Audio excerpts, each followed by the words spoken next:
Boring part तो नहीं लग रहा ना सबको। माई सेल्फ बाबूलाल प्रजापत, यहाँ से लगभग 25 किलोमीटर दूर आसिफ के पास एक छोटा सा गांव खादोला से मैं बिलोंग करता हूँ। और मुझे इस सिस्टम में लाने वाले श्रीमान मांगीलाल जी गाडरी सर, उनके सम्मान में जोरदार ताली चाहूँगा।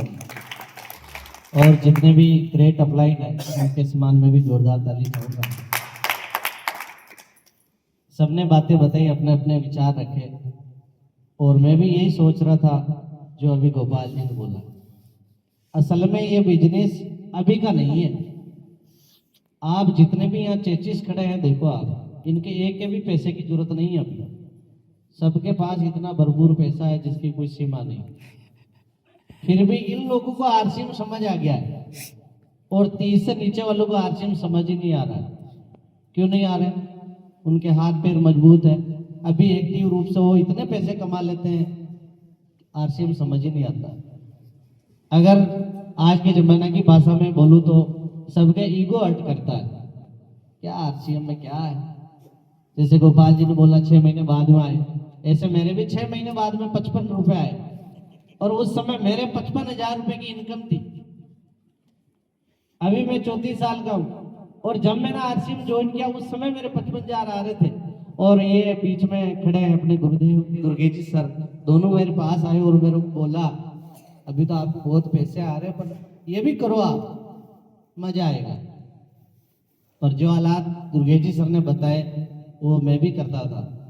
कभी बोलता नहीं हूँ, कभी बोलता यहाँ नहीं हूँ। एक दिन तो ये घर पे आ गए फोन करके, मैंने कहा सर मैं बाहर गया हूँ, किसी ने इनको बताया कि वो तो घर पे है, घर पे आ गए।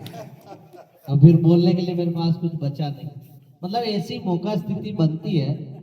मैं आपके मतलब यूं समझ लो कि यही विनती करना चाहता हूं कि अपने लिए ना करें इस बिजनेस को। आरसीएम एक प्लॉट समझे आप, प्लॉट। अक्सर ऐसा सुनते हैं ना कि यार ये हमारा मुंडा का भक्यो 2 लाख में, ऐसे बोलते हैं।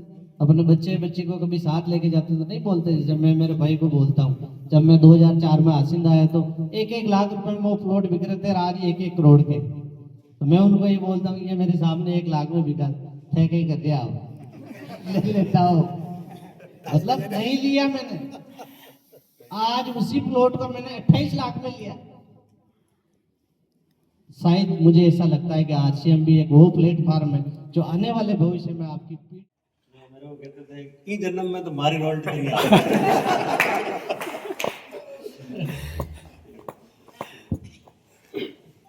नमस्कार। नमस्कार। जय जय आरसी। एक तो सबसे पहले तो आप थोड़ा मुस्कुरा लें। संबंधी सर ने बहुत बढ़िया बात बताई थी अभी कि 100 रुपए लगते हैं तो वसूल करके जाना। कहा था वसूल 2 तरीके से करना। एक तो अभी मीटिंग के माध्यम से करना, एक ठीक आधा पौन घंटे बाद और वसूल करके जाना। और गोपाल जी गेट पे ही थे, जैसे ही कोई आया 100 रुपए का टिकट, वो बाहर से नजर आ रहे थे एक टिकट देते हुए, तो लोग 100 रुपए का टिकट, जैसे ही फाटक के अंदर देखा और बाटिया नजर आई इसके, हाँ ठीक है। मजा आ गया। और सर्दी का मौसम पैर अलग है। बिल्कुल वसूल करके जाना है, और कड़ी और चावल भी। देखो इस अभियान की सबसे पहली खूबी यह है कि इसमें जितना खुश रहकर किया जा सकता है तो होगा। मेरा नाम दिलीप सिंह और मैं राजसमंद से रहने वाला हूँ। इस अभियान में मैं उससे पहले कोऑर्डिनेटर था, और मुझे भी पहली बार इस तरह के प्रोग्राम में पकड़ के लाने का मतलब आप जानते हैं, सबको पकड़ के लाया। किसी को मजबूरी में, किसी को कैसे, किसी को कुछ करके, मेरे को भी लाया गया। आने वाला जो शख्स था वो मुझे शुरू में भूत की तरह नजर आता। आपसे वाला भूत की नजर आता है, तो मेरे को वो भूत की तरह नजर आता था। जब भी नजर आते हैं आपसे मुझे को भूत है। और आज वही शख्स जो कभी भूत नजर आता था आज देवभूत नजर आता है। आदरणीय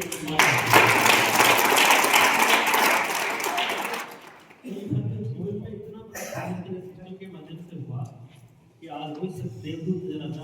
आज आपको भी जो भी साथी जैसे भी करके यहाँ लेके आया है, अगर आपने ध्यान से सुना और थोड़ा सा इस अभियान के बारे में महसूस किया इसको, और इसमें थोड़े दिन टिक गए, तो उस शख्स का एहसान आप जिंदगी में नहीं उतार सकते।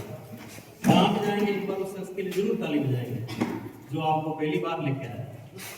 बाकी आपको जो भी साथी पहली बार लेके आए हैं, आज उनके लिए पहले से एडवांस में ताली बजाने की इजाजत दे रहे हो।